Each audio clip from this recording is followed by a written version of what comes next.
के खड़ा है अब इमरान, ठीक करेगा सब। इंतजार खत्म,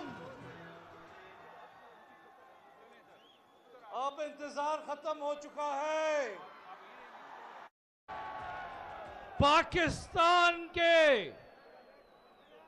एबटाबाद के भाइयों, आप जिसके इंतजार में इतनी देर खड़े थे, बैठे थे, वो शख्सियत यहां आ पहुंची है।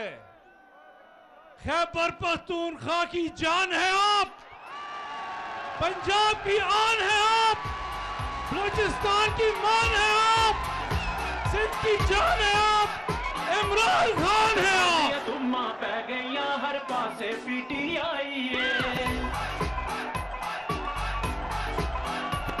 सारे लून ते पीपी मुक गए ने ते खान दी बैटिंग छाई है।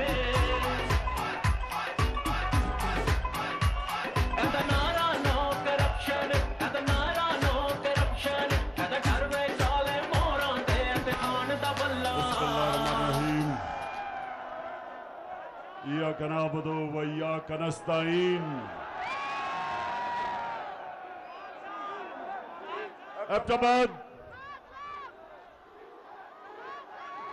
एबटाबाद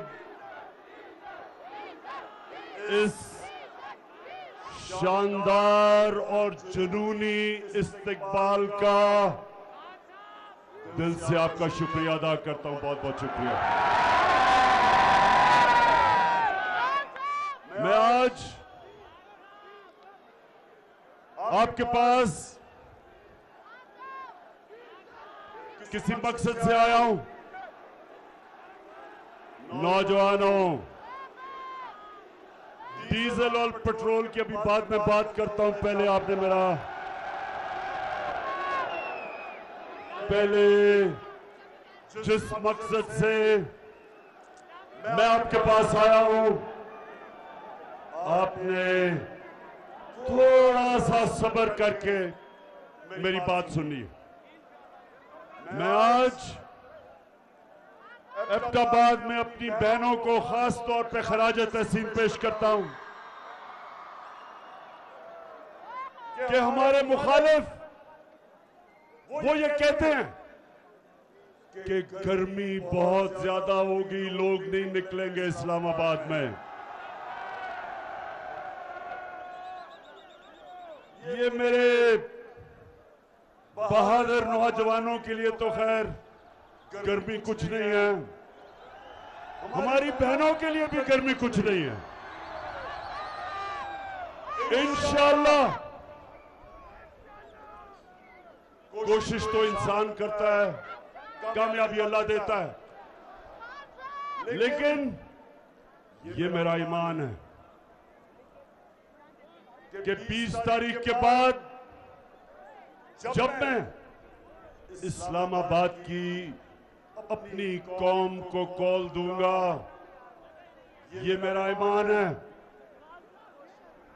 कि जितने मर्जी भी ये कंटेनर खड़े कर दे, 20 लाख लोग से ज्यादा इस्लामाबाद आएंगे इंशाअल्लाह। एबटाबाद जरा फिर से, क्योंकि ये सारे डर डर के इस जलसे को देख रहे होंगे,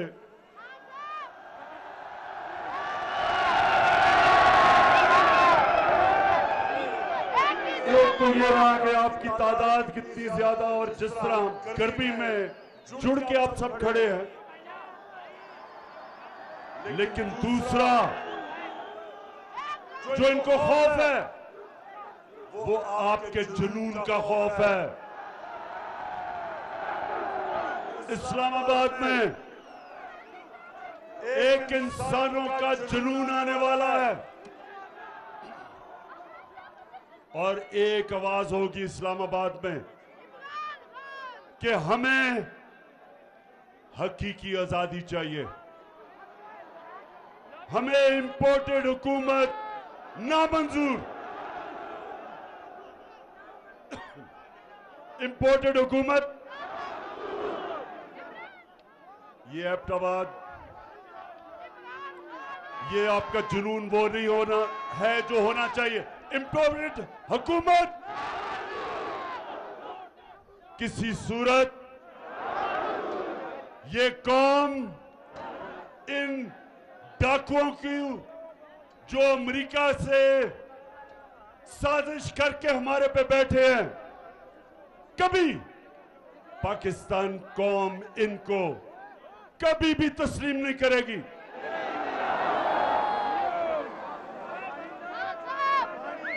अहमदाबाद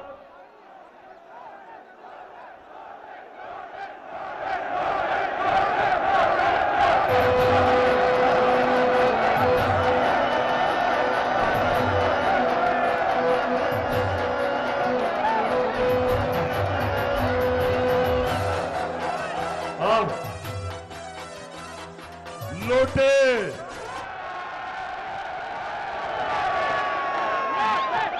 जहां तक मेरी गिनती है, पख्तूनख्वा में से तो सिर्फ एक लोटा निकला है,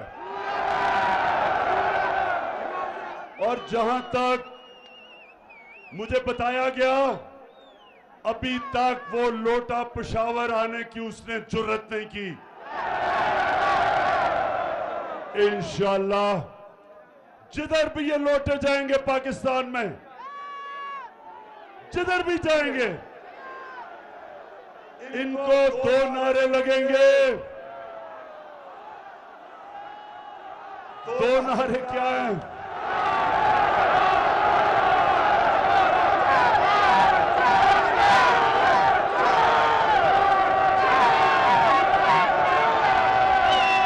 एक लोटों को नारा लगेगा ज़मीर फरोश चोर, और दूसरा नारा लगेगा गद्दार। जिधर भी ये जाएंगे, इनको पता नहीं कि ये 2022 का पाकिस्तान, इसमें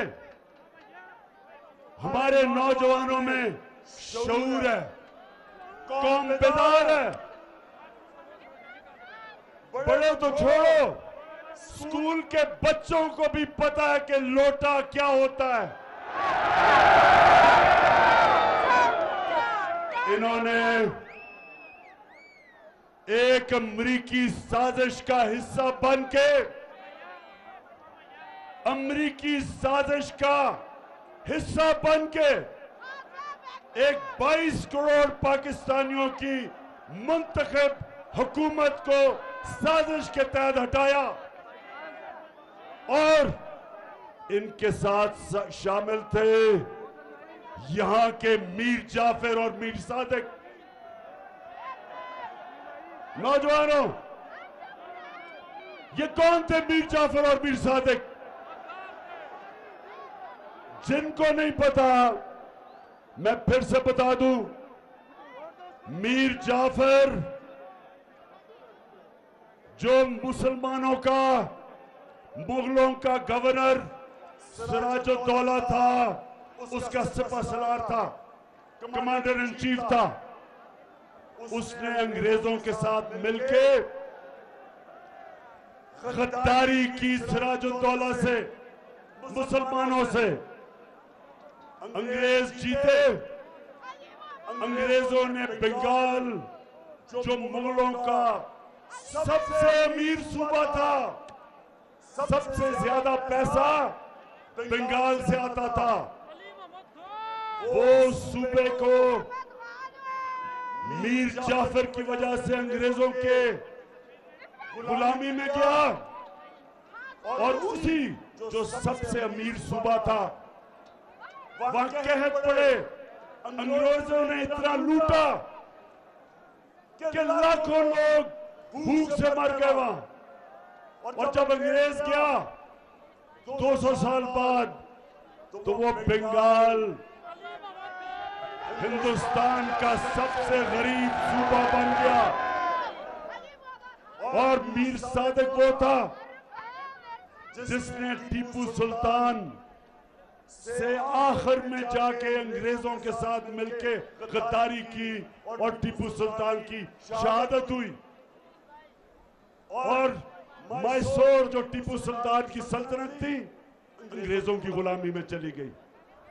ये गद्दारों ने आज ये किया पाकिस्तान से कि पाकिस्तान का प्राइम मिनिस्टर जो किसी से बुरे ताल्लुकात नहीं चाहता, जो किसी के मुल्क के खिलाफ नहीं है, सबसे दोस्ती चाहता है, लेकिन जो चाहता था कि हमारी फॉरेन पॉलिसी हमारे लोगों के मफादात की तहफ़्फ़ुज़ करे, हिफाजत करे, हम अपने लोगों को किसी मुल्क के लिए कुर्बान ना करें।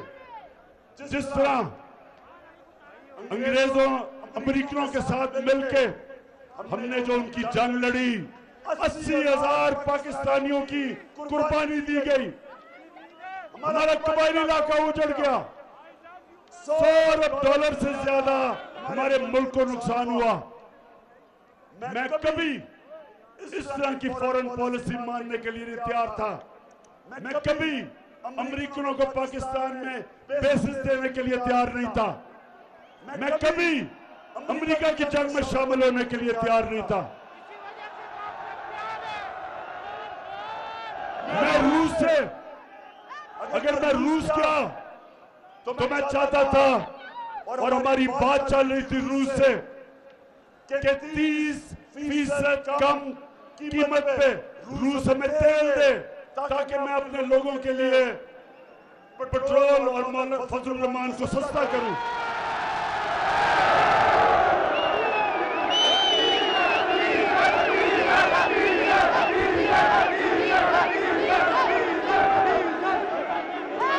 और उसके अलावा 20 लाख टन गंदम जो हमने खरीदी है रूस से हमें 30% कम कीमत पर मिल रही थी। तो मेरा मकसद तो मेरी कौम है। मैं क्यों अपनी कौम के मफादात को अमेरिका के लिए कुर्बान करूं? तो अहमदाबाद के लोगों, मेरे पाकिस्तानियों, उनको इस तरह का अमेरिकनों को प्राइम मिनिस्टर नहीं चाहिए था। वो चाहते थे कि मुशर्रफ की तरह सरबराह हो, एक ही टेलीफोन की धमकी में चारों निशाने चित और उनकी जंग में शामिल कर दिया। वो चाहते थे कि चेरी ब्लॉसम जूते पॉलिश करने वाला, जो कि उसने क्या कहा कि बेगर्स आर नॉट चूजर्स, मतलब ये कि जो हम तो बेकारी हैं इसलिए हमें अमेरिका की गुलामी करनी पड़ेगी। शहबाज शरीफ, तुम बेकारी हो, तुम गुलाम हो, तुम बुज़दिल हो, तुम डाकू हो। तुम्हारी चोरी का पैसा बाहर पड़ा हुआ है और अपने पैसे को, अपने चोरी के पैसे की और अपने भाई के और अपने खानदान के चोरी के पैसे को बचाने के लिए आपने, अगर आप समझते हैं कि हम आपके खातिर अमेरिका की गुलामी करेंगे, किसी गलतफहमी में न रहो। ये कौम नौजवानों याद कराओ, ये कौम जब बनने लगी थी, तहरीक पाकिस्तान था, तो वो कौन सा नारा था कि पाकिस्तान का मतलब क्या? ये उस नारे पे बनी है cherry blossom boot polish Shehbaz शरीफ।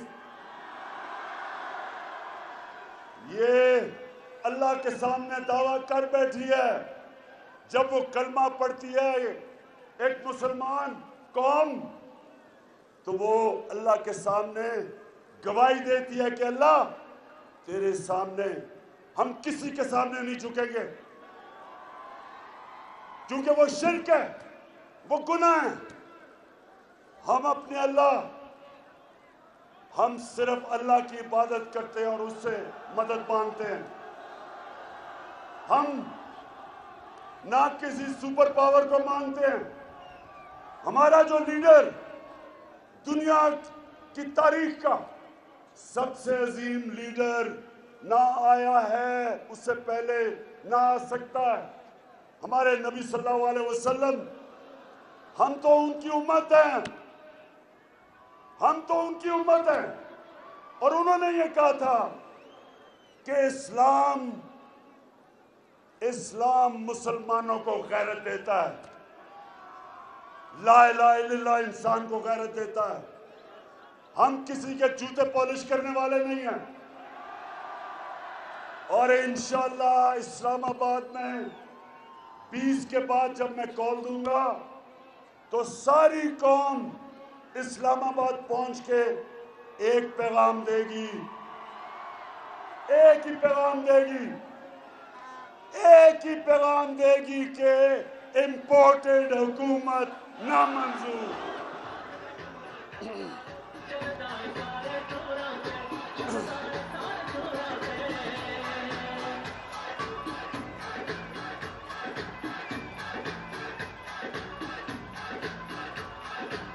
मुझे रंग दिया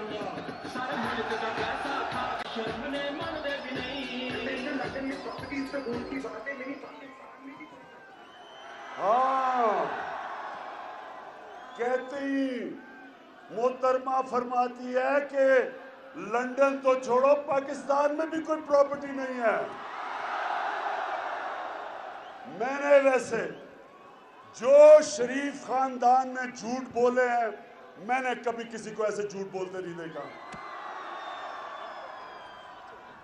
तो अच्छा, अब नौजवानों, बाशऊर नौजवानों, दलेर नौजवानों और मेरी बहनों, सुनो जरा। मैं आज अपने मीडिया से एक सवाल पूछता हूं। ये जब से इंपोर्टेड हुकूमत आई है, सारी चीजों की कीमतें ऊपर चली गई हैं। तो मैं अपने मीडिया से पूछता हूं कि कितनी दफा आप माइक लेके दुकानों में और बाजारों में जाके पूछा कि महंगाई है या नहीं है। हमारी बारी तो 4 रुपए टमाटर पड़ते था तो सारे बाजारों में फिरने शुरू हो जाते थे कि जी किधर है नया पाकिस्तान। तो मैं चाहता हूं कि हमारा मीडिया हमारे से जो कर गया, और ठीक है मीडिया को करना चाहिए, मीडिया का काम है तनकीद करना, लेकिन ये जो अब इंपोर्टेड हुकूमत आई है, अब तो मुझे माइक नहीं नजर आ रहा कहीं जाते हुए। अब तो मीडिया के मेरे बड़े बड़े जबरदस्त मीडिया के हमारे लोग हैं। तो मैं जरा आज आपसे दरख्वास्त करता हूं कि खुदा के वास्ते जरा माइक लेके दुकानों में तो जाएं, बाजारों में जाएं, नौजवानों के पास जाएं। घी की कीमत पूछ लें कि घी कितना है, पूछे तो सही कीमतें किधर गई हैं, बिजली कितनी है, और अभी डीजल और पेट्रोल कितना है, पूछे तो सही लोगों से।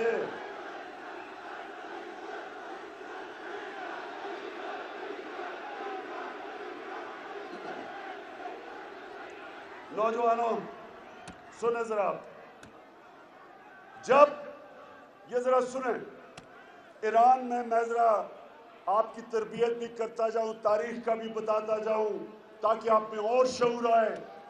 सोशल मीडिया ने वैसे ही आप में शऊर पैदा कर दिया है। ईरान में 1954 के करीब, सुने जरा, एक उनका बड़ा तकड़ा इलेक्टेड प्राइम मिनिस्टर आया, उसका नाम मुसद्दक था। मुसद्दक इलेक्ट होके आया ईरान में। उसे पता चला कि ईरान का जो तेल है, वो सारा तेल जो ईरान से निकलता है, उसका सारा पैसा अमेरिकन और बरतानियों की तेल की कंपनी वो सारी पैसा बना रही है, और ईरान के लोगों को मिल कुछ नहीं रहा, क्योंकि वो अवामी प्राइम मिनिस्टर था। उसने फैसला किया कि ये जो तेल ईरान से निकाल रही हैं उनको वो नेशनलाइज करेगा ताकि पैसा नफा ईरान के लोगों को मिले बजाय बरतानिया और अमेरिकन कंपनीज। अमेरिका की CIA ने और ये सब आप ये सारी चीजें अवेलेबल हैं, ये आप क्योंकि ये रिकॉर्ड्स डिक्लासिफाई हो गए, आप सबको मिल सकते हैं। हुआ क्या, अमेरिका ने फैसला किया कि इसको कराना चाहिए, रजीम चेंज करनी चाहिए। उन्होंने सबसे पहले चीज क्या की, उन्होंने मीडिया के ऊपर पैसा खिलाया, मीडिया को पैसा दिया कि टमाटर महंगे हो गए, प्याज महंगे हो गए। उसके खिलाफ, मुसद्दक के खिलाफ, पब्लिक को उसके खिलाफ करने के लिए मीडिया को उठाया। फिर उसके अंदर, उसकी पार्टी के अंदर जो सियासतदान थे उनको लोटा बनाने की कोशिश की, पैसा चलाया। और फिर उन्होंने जो ऑपोजिशन पार्टीज थी उन ऑपोजिशन पार्टीज को कहा कि इनके खिलाफ मुजाहरे करो। आपने देखा ही होगा, कभी डीजल कह रहे लॉन्ग मार्च करूंगा और कभी ना बिलावल कह रहा मैं लॉन्ग मार्च करूंगा। कभी सारी 11 की 11 पार्टीज मीनारे पाकिस्तान में निकली इमरान खान को कराने के लिए। ये ईरान में भी यही हुआ और आखिर में फिर साजिश के बाद मुदाखलत हुई और प्राइम मिनिस्टर मुसद्दक को हटाया गया। यही पाकिस्तान में जो मीडिया के ऊपर पैसा चला है, किन किन के ऊपर पैसा चला है, आपको सबको पता चल जाना चाहिए कि वो आज टमाटर और प्याज की बातें नहीं कर रहे, वो आज बिजली की कीमत जो बढ़ी है बातें नहीं कर रहे, वो आज ये नहीं बता रहे कि ये जनाब एक आदमी जिसको इन्होंने प्राइम मिनिस्टर बनाया है और जिसके बेटे को चीफ मिनिस्टर बनाया है, ये कोई बात नहीं कर रहा कि इनके ऊपर फैमिली पे 40 अरब रुपए के करप्शन के केस हैं। 16 अरब FIA के अंदर इनके नौकरों के नाम पे पैसे पकड़े हैं, जिसमें आपने सुना होगा मकसूद चपड़ासी का,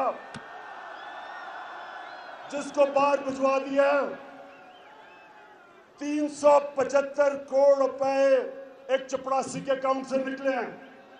ये FIA का केस है। और आते साथ ही चेरी ब्लॉसम बूट पॉलिश ने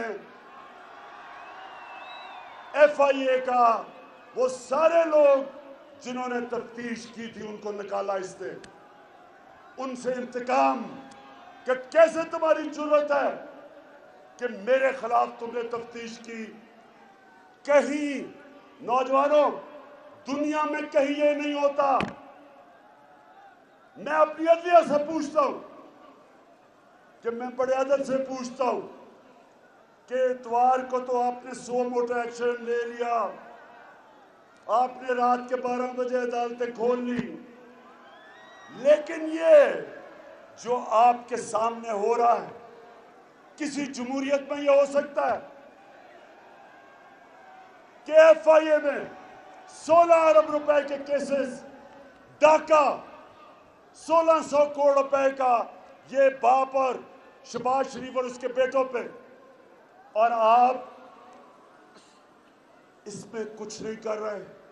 मुल्क का 1600 करोड़ रुपया चोरी हो और ऊपर वो बिठा दे, बिल्ले को बिठा दे दूध की हिफाजत करने के लिए। कौन सी जमहूरियत में यह होता है? और मैं आज नौजवानों ये सुन लें, मेरे नबी सल्लल्लाहु अलैहि वसल्लम ने आज से 1500 साल पहले तकरीबन कहा कि कौम तबाह कब होती है? जब छोटे चोरों को आप जेलों में डालते हैं और बड़े डाकुओं को आपका इंसाफ का निजाम नहीं पकड़ सकता, वो कौम तबाह हो जाती है।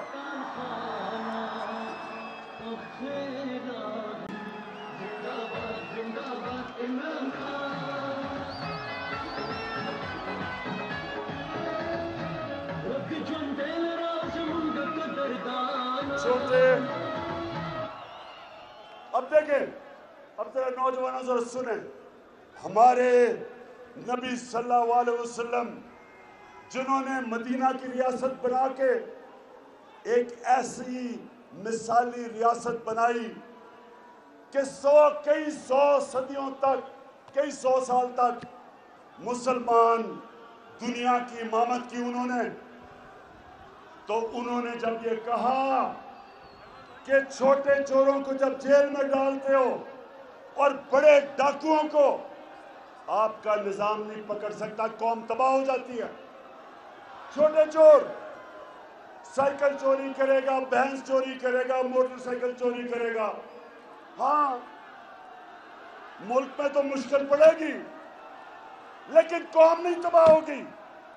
कौम तब तबाह होगी जब अरबों रुपया मुल्क से चोरी करके, और जब आप अरबों रुपया चोरी करते हैं, आप बिस्तर के नीचे नहीं रख सकते, आप बैंक में नहीं डाल सकते, आपको मुल्क से बाहर भेजना पड़ता है। और जब अब मुल्क से पैसा बाहर भेजते हैं, डॉलर लेते हैं, जब डॉलर खरीद के मुल्क से पैसा बाहर भेजते हैं, डॉलर की कमी होती है। जब डॉलर कम होता है तो रुपया गिर जाता है, डॉलर ऊपर चला जाता है, रुपया नीचे। जब रुपया गिरता है, और जैसे ही आया रुपया गिरना शुरू हो गया, जब रुपया गिरता है नौजवानों, तो महंगाई होती है, सब चीज महंगी हो जाती है, गुर्बत होती है, मुल्क तबाही की तरफ चला जाता है। आज एक एक दुनिया में मुल्क जो गरीब है, उन सारे मुल्कों पे एक चीज है, उनके पैसे वाले लोग पैसा चोरी करके मुल्क से बाहर लेके जाते हैं और उनका इंसाफ का निजाम उनको नहीं पकड़ सकता।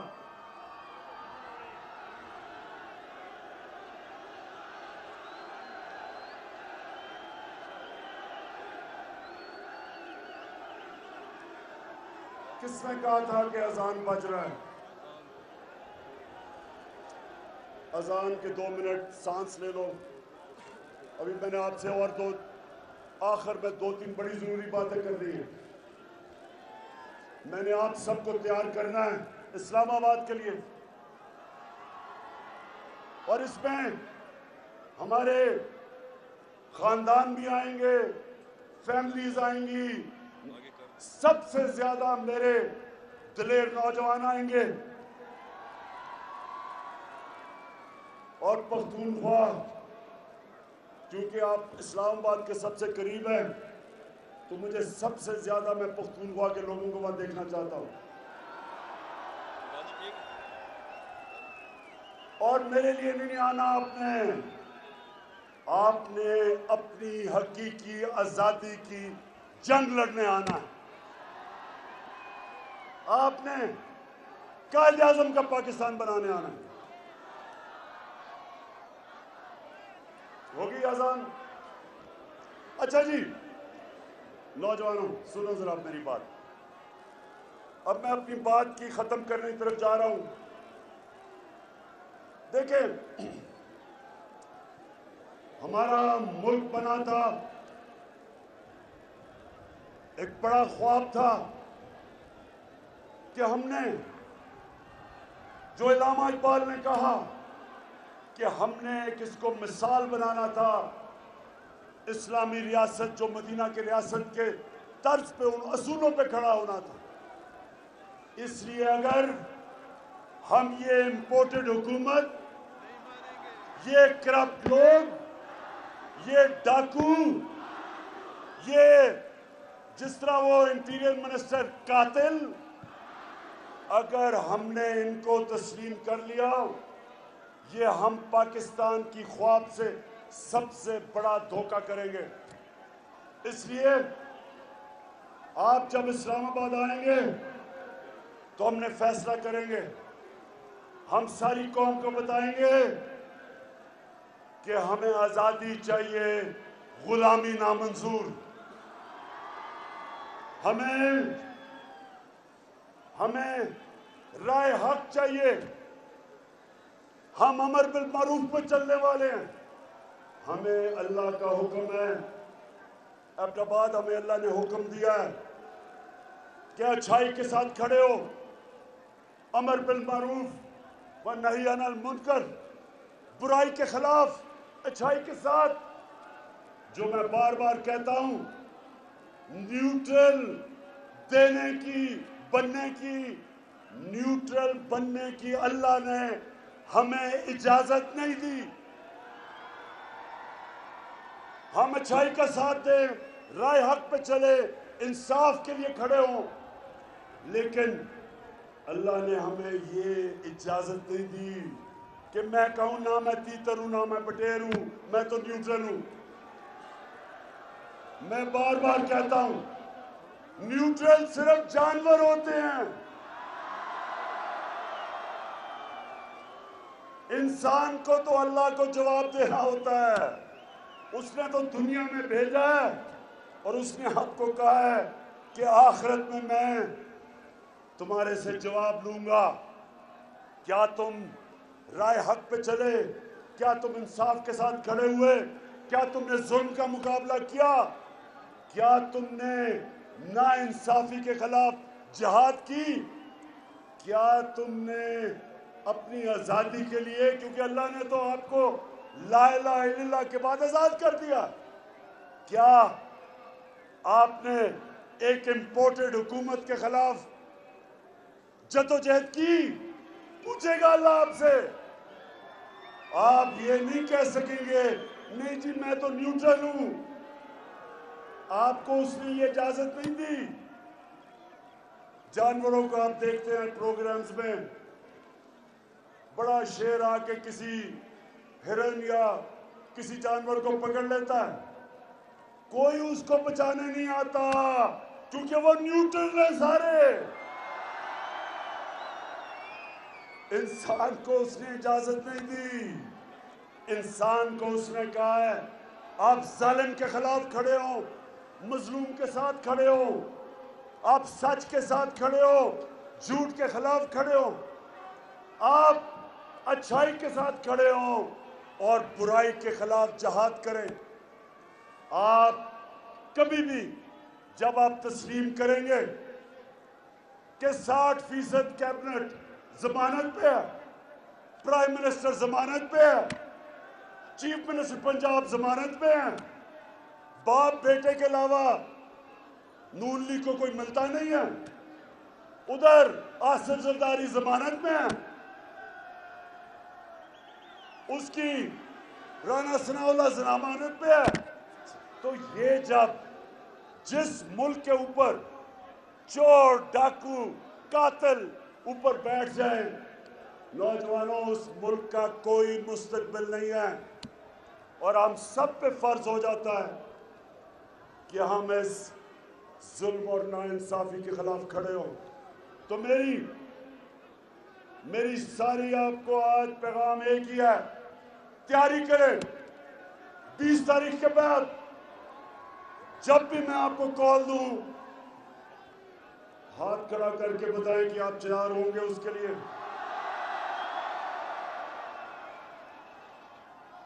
जो वहां नहीं पहुंच सकते वो अहमदाबाद में निकलें, लेकिन निकलें सब। आप सब निकल के बताएं, अमेरिका को भी पैगाम जाए कि ये गुलाम कौम नहीं, ये आजाद कौम है। और हम चेरी ब्लॉसम को बिल्कुल तस्लीम नहीं करेंगे। और ये जो इसने आके कहा कि मैं अपने कपड़े भी उतार दूंगा आटा सस्ता करने के लिए। खुदा के वास्ते शहबाज शरीफ ये ड्रामे खत्म करो। तुम्हें लोग पहचान गए हैं। वो ऊंची बड़ी बड़ी हैट पहन के कभी किधर फड़ रहा है, ये ड्रामे कर रहा है कि मैं अपनी कपड़े उतार दूंगा। शहबाज शरीफ खुदा के वास्ते कपड़े ना उतारना, हम खौफ से मर जाएंगे। सिर्फ एक काम कर दो, वो जो तुमने और तुम्हारे भाई ने और तुम्हारे दामाद ने और तुम्हारे बेटों ने और नवाज शरीफ के बेटों ने और इसहाक डार और उसके बेटों ने जो तुमने पैसा चोरी करके बाहर लेके गए हो, बस वो आधा ही पैसा ले आओ, हम गंदम की कीमत खुद ही नीचे कर देंगे। ड्रामों का टाइम चला गया शहबाज। ये सोशल मीडिया का जमाना है। हर रोज या तुम्हारा झूठ पकड़ा जाता है या वो मरियम का झूठ पकड़ा जाता है। जलसा किया अभी पिछले दिनों में किधर पिंडी गेट में 4 बजे जलसा था, कोई लोग ही ना निकले, लोग ही ना निकले। फिर बड़ी दूर दूर से लोगों को लाके अंधेरे में जलसा करके और झूठ का पुलंदा कि मेरी पाकिस्तान तो इंग्लैंड तो छोड़े, पाकिस्तान में भी कोई प्रॉपर्टी नहीं है। अच्छा, अब आखिर में एबटाबाद बाप का मैं शुक्रिया अदा करना चाहता हूं। जिस तरह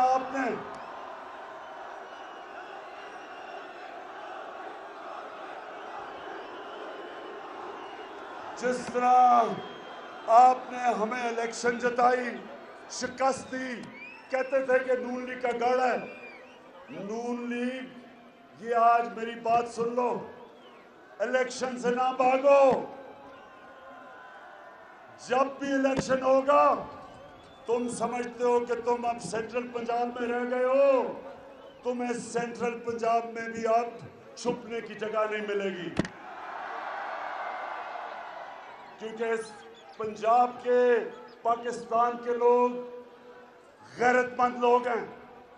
हमारे लोग गैरतमंद हैं। हम बूट पॉलिशरों को साथ नहीं चलते, हम अमेरिका के गुलामों के साथ नहीं चलते, हम डाकुओं के साथ नहीं चलते। ये कौम अब तैयार है। 75 साल के बाद मेरी कौम तैयार है उस पाकिस्तान की तरफ जाने के लिए जो हमें कायदे आज़म, जिस पाकिस्तान के लिए उन्होंने अपनी जान कुर्बान की, उस पाकिस्तान के लिए हम तैयार हैं। और इंशाअल्लाह जब हम इस्लामाबाद पहुंचेंगे, जब इस्लामाबाद में 20 लाख लोग पहुंचेंगे, तो वो पाकिस्तान हम सबको नजर आना शुरू हो जाएगा। पाकिस्तान जिंदाबाद।